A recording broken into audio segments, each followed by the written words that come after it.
Good morning, students. Today we are starting with next point, that is meteorology. So what is mean by the meteorology? First we are discussing, or first we are studying about the definition of meteorology, the science that studied the interrelationship between the various components of air, natural cycles, geological movements of the earth and the climate is called meteorology. Meteorology ही अशी branch आहे जी study करते कसला inter relationship म्हणजे आंतरक्रिया.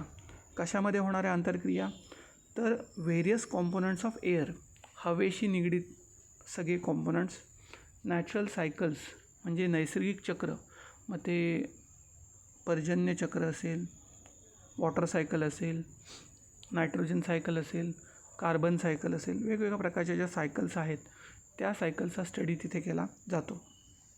Geological movement of earth म्हणजे भूगर्भामध्ये होणाऱ्या हालचाली, and climate आणि वातावरणामध्ये हवेच्यामध्ये वेगवेगळ्या वायूंचं प्रमाण, त्यानंतर पाण्याच्या वाफेचं प्रमाण, ज्याला आपण ह्युमिडिटी असा शब्द वापरलेला होता, त्या सगळ्यांचा अभ्यास जो आहे तो या मेट्रोलॉजी डिपार्टमेंटमध्ये केला जातो. त्याचबरोबर मेट्रोलॉजी डिपार्टमेंट अलर्टिंग कसलं करतं का कोणत्या कोणत्या गोष्टीचं आपल्याला अलर्ट करतं तर storms, clouds, rainfall, thunder, lightning etcetera. Meteorology includes the study of storm म्हणजे काय म्हणतो आपण त्याला, वादळ. क्लाउड्स म्हणजे ढगांचं ढगफुटी आपण त्याला म्हणू शकतो. रेनफॉल पर्जन्यमान किती आहे. थंडर म्हणजे विजांच्या कडकडाचा आवाज. लाइटनिंग या सगळ्या गोष्टींचा अभ्यास तिथे केला जातो. Depending upon the study of such factors weather forecast are made. आणि या सगळ्या गोष्टींचा अभ्यास जेव्हा मेट्रोलॉजी डिपार्टमेंटमध्ये केला जातो तेव्हा हवामानाचा अंदाज बांधला जातो. हवामान कसं असेल, आता तुम्ही 2-3 दिवसापूर्वीसुद्धा ऐकलं होतं की मोठ्या प्रमाणावर पाऊस पडणार आहे, वादळ येणार होतं. 3 जूनला जे चक्रीवादळ आलं, निसर्ग चक्रीवादळ, त्याचासुद्धा अलर्ट ऑलरेडी मेट्रोलॉजी डिपार्टमेंटने दिलेला होता. आणि त्यामुळे जीवितहानी ही फार कमी प्रमाणात, अगदी नाहीच अशा पद्धतीने झाली. तर हा अतिशय महत्त्वाचा मेट्रोलॉजी डिपार्टमेंटचा रोल असतो की लोकांना अलर्ट देणं आणि तो वेळेच्या आधी देणं, जेणेकरून लोक जे आहेत ती सुरक्षित जागी स्थलांतरित होतील. Depending upon the study of such factors weather forecast are made, they are useful to common people. बघा, हे सगळ्यांचा उपयोग कोणासाठी होतो, सगळ्यात महत्त्वाचं म्हणजे आपल्यासाठी, आपण जे कॉमन पीपल्स आहोत त्यांच्यासाठी.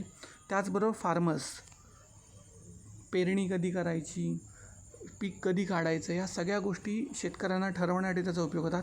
फिशरीज, आता मासेमारी करणारी जी लोकं आहेत, कोळी बांधव जे आहेत, त्यांनासुद्धा वादळ असेल तेव्हा हायली अलर्ट दिलेला असतो की तुम्ही तुमच्या होड्या घेऊन समुद्रात जायचं नाही, खोल समुद्रात जायचं नाही. अशा वेळेला जर वादळ वगैरे आलं तर मोठ्या प्रमाणावर हानी होऊ शकते, तर त्याचा उपयोग होतो. एव्हिएशन सर्व्हिसेस म्हणजे हवाई वाहतूक करणारे जी लोकं आहेत, म्हणजे विमानाची उड्डाणं आहेत ती तात्काळ कॅन्सल करता येतात. वॉटर ट्रान्सपोर्ट म्हणजे पाण्याखालून जाणारी किंवा पाण्यामध्ये होणारी जी ट्रान्सपोर्ट आहे, जेटी आहे, तर या सगळ्यांना याचा अलर्ट जो आहे तो मिळणं फार आवश्यक आहे. अँड व्हेरियस अदर ऑर्गनायझेशन आणि इतर काही संस्था आहेत, या संस्थांनासुद्धा याचा सगळ्याचा उपयोग होतो. आणि त्यांच्या साहाय्याने त्यांचा जीव वाचवणं किंवा त्यांच्या जीविताला कुठलाही धोका न होण्यासाठी या मेट्रोलॉजी डिपार्टमेंटचा जो रोल आहे तो अत्यंत महत्त्वाचा आहे. इन्स्टिट्यूट ॲट वर्क, आता आपला मेट्रोलॉजिकल डिपार्टमेंट इंडियाचं कुठं आहे बघा. द वर्ल्ड, आधी जगाचं सांगितलेलं आहे.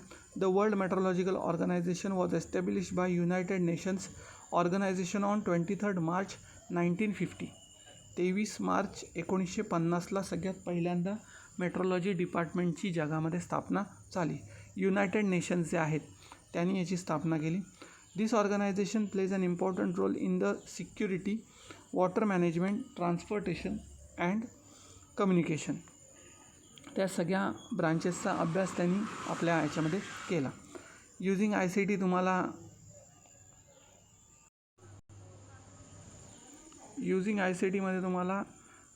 या सगळ्या मेट्रोलॉजी डिपार्टमेंटचा अभ्यास जो आहे किंवा त्यांची जी माहिती आहे ती मिळवायची आहे की कोणकोणत्या गोष्टींमध्ये त्यांचा अभ्यास असतो, तर हे तुम्हाला with the help of the internet हे मिळवायची आहे. त्यानंतर आता भारताचं मेट्रोलॉजिकल डिपार्टमेंट त्याच्याबद्दल आपण बघूया. The Indian meteorological department was founded by British in 1875 in Simla. आता भारताचं जे मेट्रोलॉजिकल डिपार्टमेंट आहे हे सिमलाला आहे. Its head office is at Pune and the regional office is at Mumbai. त्याचं जे हेड ऑफिस जे आहे ते पुण्याला आहे आणि रिजनल ऑफिस प्रत्येक शहरामध्ये आहेत.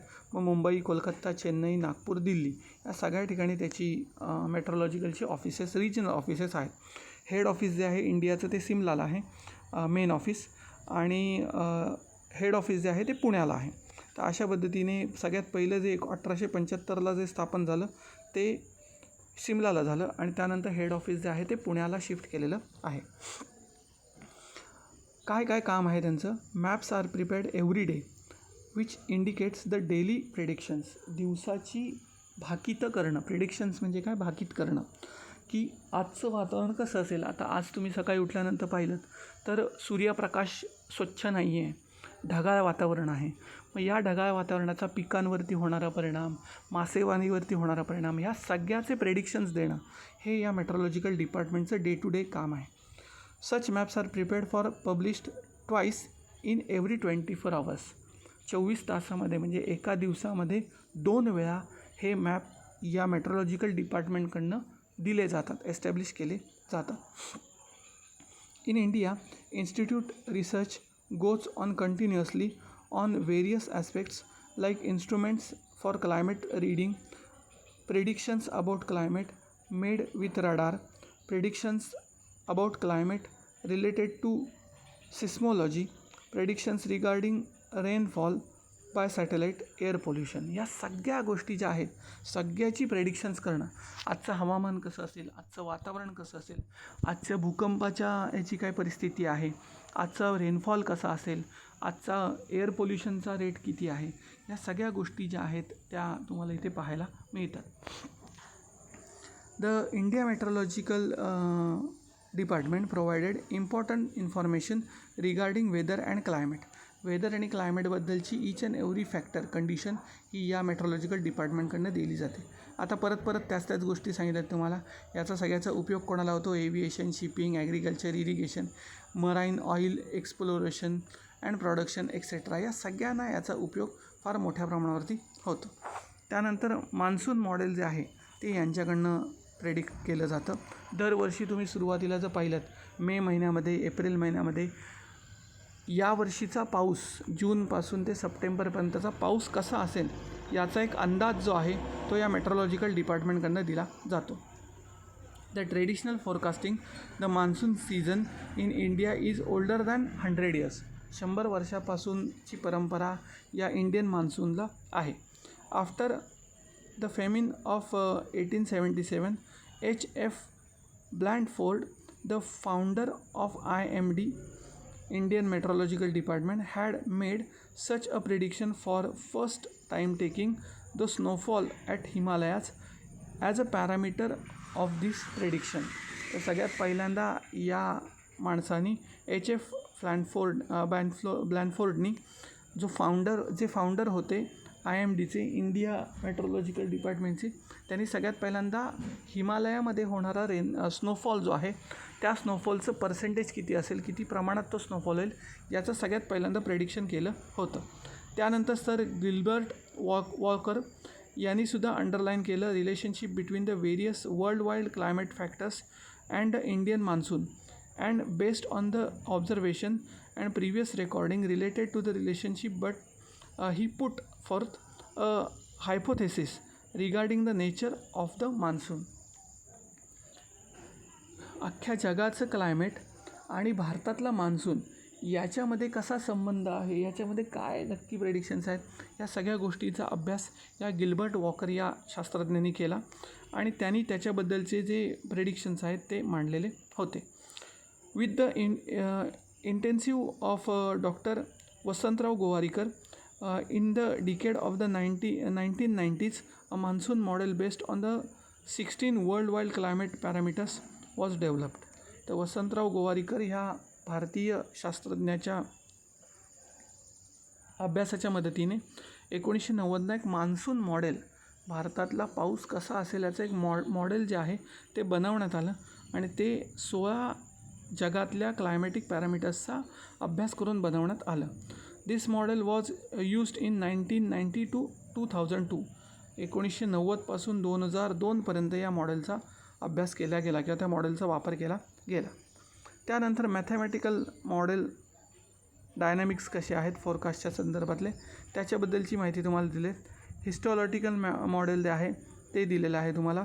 स्टॅटिस्टिकल मॉडेल जे आहे त्याच्याबद्दलचा स्टडी तुम्हाला इथे सांगितलेला आहे.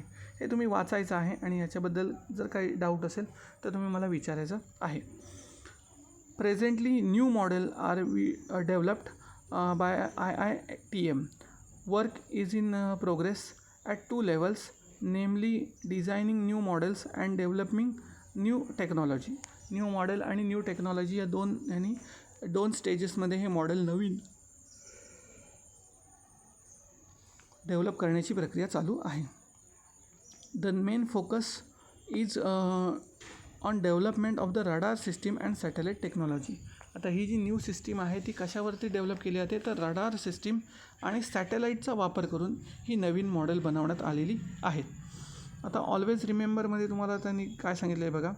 Any meteorological model depends upon the interrelationship between the parameters used in the model and results expected from it.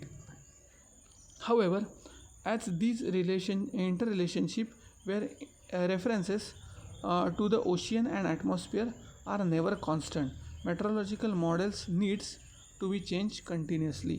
तर हे जे मेट्रोलॉजिकल डिपार्टमेंट आहे याला प्रचंड काम करावं लागतं कारण दिवसागणिक तासागणिक या सगळ्या ज्या गोष्टी आहेत त्या सतत बदलत असतात.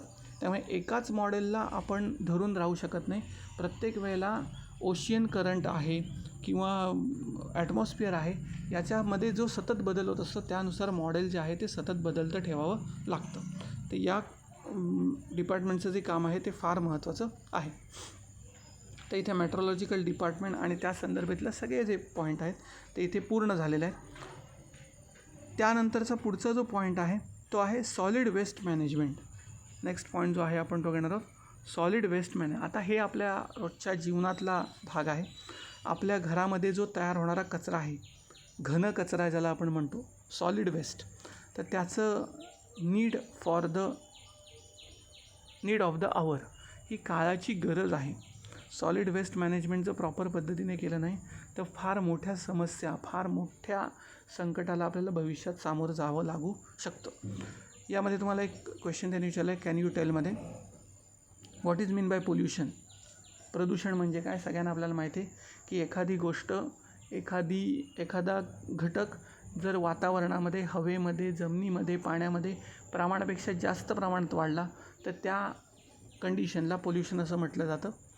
It is in which different way do our surrounding get polluted. आता आपल्या आजूबाजूचं पर्यावरण कशामुळे प्रदूषित होतं तर आपण केलेला कचरा, गाड्यांचा वापर, आपल्या आजूबाजूला असलेल्या इंडस्ट्रीज या सगळ्यांमुळे आपलं जे वातावरण आहे हवा आहे पाणी आहे ते पोल्यूट होतं.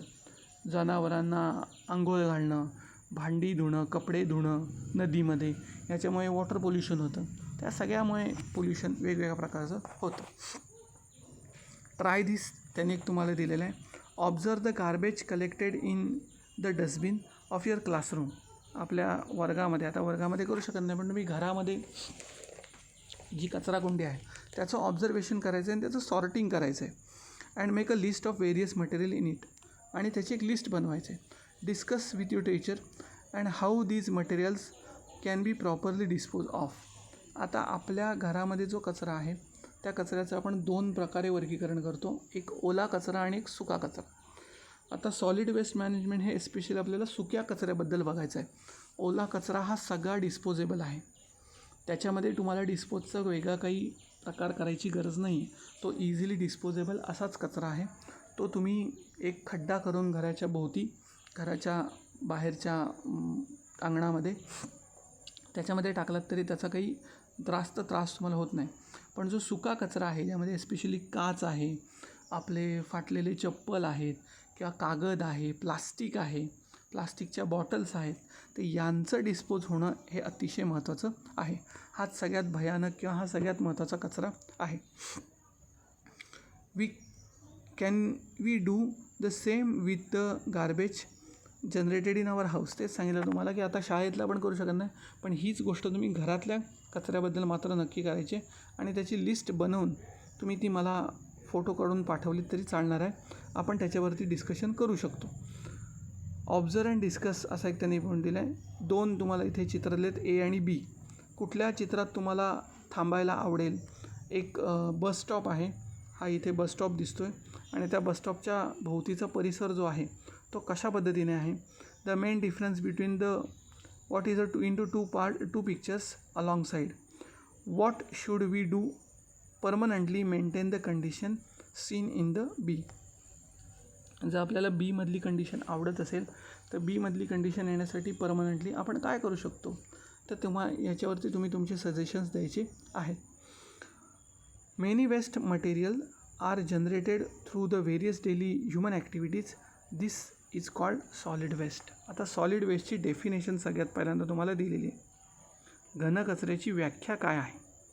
तर घनकचऱ्याची अशी व्याख्या आहे की आपल्या दिवसाच्या ॲक्टिव्हिटीजमध्ये जो काही कचरा, जो काही वेस्ट मटेरियल तयार होतो त्या सगळ्याला घनकचरा असं म्हटलं जातं. मग तुम्ही असाल, तुमचे वडील असतील, तुमची आई असेल. आता आईचं जास्तीत जास्त काम हे किचनमध्ये असतं, त्यामुळे तिच्याकडनं किचनचा कचरा, कांद्याची सालं, लसणीची सालं, भाज्यांचे देठ, हे सगळं तिच्याकडनं सॉलिड वेस्टमध्ये होतं तयार. तुम्ही जर विद्यार्थी आहात तर तुमच्याकडनं कागद, पेन, पेन्सिल याच्यापासून तयार होणारा कचरा तयार होतो. त्या प्रत्येकाकडनं हा कचरा जो आहे तो तयार केला जातो. If these waste materials are properly dispose of they can be a valuable source of energy. जर याचा नियमित पद्धतीने, व्यवस्थित पद्धतीने जर मॅनेजमेंट केलं गेलं तर हा एक अतिशय चांगला एनर्जी सोर्स म्हणून त्याचा वापर करता येऊ शकतो. Currently solid waste is a serious world wide problem as it cause both water and soil pollution. आजच्या तारखेला सॉलिड वेस्ट मॅनेजमेंट किंवा सॉलिड वेस्ट हा जगातला फार एक गंभीर प्रश्न, एक गंभीर समस्या निर्माण झालेली आहे. तर याचं जर तुम्ही प्रॉपर मॅनेजमेंट केलं तरच या प्रॉब्लेमपासून तुम्ही वाचू शकता, कारण याचा डायरेक्ट परिणाम हा सॉईल पोल्युशनवरती आणि वॉटर पोल्युशनवरती होत चाललेला आहे. Solid waste is also a serious problem from the point of view of economic growth, environmental degradation and health. अजून याचा परिणाम गंभीर कशावरती होतो आहे? तर इकॉनॉमिक ग्रोथ, जी आर्थिक वाढ आहे त्याच्यावरती होतो आहे, हेल्थवरती होतो आहे आणि एन्व्हायरमेंटल डिग्रेडेशन म्हणजे वातावरणाचं खच्चीकरण किंवा वातावरणाची ग्रेडेशन कमी होण्यामध्ये या सॉलिड वेस्टचा मोठा हात आहे. It has posed a serious threat to nature and human habitat because of the air, water and soil pollution is caused. या घनकचऱ्यामुळे, या सॉलिड वेस्टमुळे 3ही महत्त्वाच्या गोष्टी ज्या आपल्या दैनंदिन जीवनामध्ये अतिशय आवश्यक आहेत, त्या म्हणजे हवा, पाणी आणि जमीन, यांचं पोल्युशन मोठ्या प्रमाणात केलं जात आहे. तर त्यासाठी त्याचं मॅनेजमेंट करणं हे अतिशय महत्त्वाचं आहे. त्यासाठी तुम्हाला गार्बेज प्रोडक्शन पर डे याची एक आकडेवारी तुम्हाला इथे दिलेली आहे. तुम्हाला ऐकून धक्का बसेल, पण फक्त मुंबईमध्ये 5000 टन म्हणजे 5000 गुणिले 1000 एवढे किलो कचरा दिवसाला बनतो मेट्रोपॉलिटन सिटीज पर डे.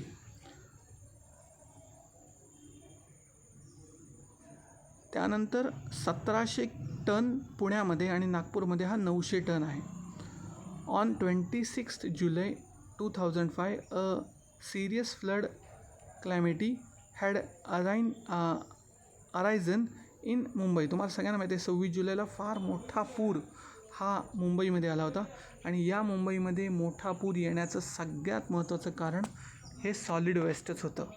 हा सगळा सॉलिड वेस्ट नदी नाल्यांमध्ये, गटरमध्ये साठून राहिला आणि त्यामुळे तो चोंदून राहिल्यामुळे सगळं जे पाणी आहे पावसाचं ते प्रॉपरली वाहून न गेल्यामुळे ते सगळं पाणी साठलं आणि प्रचंड मोठ्या प्रमाणावरती हानी ही या कालावधीमध्ये झालेली होती.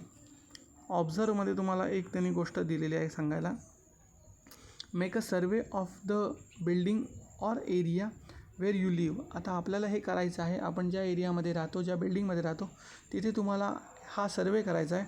Categories the garbage as degradable and non degradable. आपण तर हे सगळं कन्फर्म करतोच, पण तुम्हाला सर्वे म्हणून करायचा आहे की ओला कचरा आणि सुका कचरा, ड्राय गार्बेज आणि वेट गार्बेज हे तुमच्या इथं प्रॉपरली वेगळं केलं जातं आणि त्याचं प्रॉपरली कलेक्शन होतं का नाही हे तुम्ही सगळ्यांनी सर्वेच्या साध्यतेने करायचं आहे. कॅन यू टेलमध्ये त्यांनी तुम्हाला 2 क्वेश्चन विचारलेत. What is mean by solid waste. आता त्याचा आपल्याला तुम्हाला डेफिनेशन सांगितली माहिती. What are the different thing included in solid waste. आता ह्या पण तुम्हाला गोष्टी मी सांगितल्या सॉलिड वेस्टमध्ये कोणकोणत्या गोष्टी इन्क्लूड होतात, त्या सगळ्या गोष्टी आपण पाहिलेल्या आहेत. आता इथे तुम्हाला एक खाली चार्ट दिलेला आहे, चार्टचा तुम्ही अभ्यास करा. हा काय चार्ट वाचत बसण्याची आवश्यकता मला वाटत नाही. तुम्ही हा सगळा चार्ट अभ्यासलात की तुम्हाला कळेल की कोणकोणत्या प्रकारचं वेस्ट कोणकोणत्या प्रकारामध्ये येतं. डोमेस्टिकमध्ये कोणतं येतं, इंडस्ट्रीयलमध्ये कोणतं येतं, हजार्डसमध्ये कोणतं येतं, फार्ममध्ये कोणतं येतं, इकॉनॉमिक वेस्टमध्ये, इलेक्ट्रॉनिक वेस्टमध्ये कोणतं येतं, बायोमेडिकलमध्ये कोणतं, हे हॉस्पिटलशी रिलेटेड आहे. अर्बन वेस्टमध्ये शहरामध्ये होणारं, रेडिओ ॲक्टिव्ह हे इंडस्ट्रीशी रिलेटेड आहे आणि मायनिंग हे खाणकामाशी रिलेटेड आहे.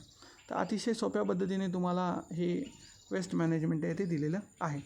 तर इथे आपण थांबूया. नंतर आपल्याला 2 प्रकार वेस्टचे पाहायचे आहेत, एक बायोडिग्रेडेबल आणि एक बायो नॉन डिग्रेडेबल, असे 2. त्याला सॉलिड आणि ड्राय वेस्ट आणि वेट वेस्ट असाही आपण फरक केलेला आहे. तर हे आपण थांबूया. पुढच्या पिरियडला आपण नेक्स्ट पार्ट पाहू. थँक्यू.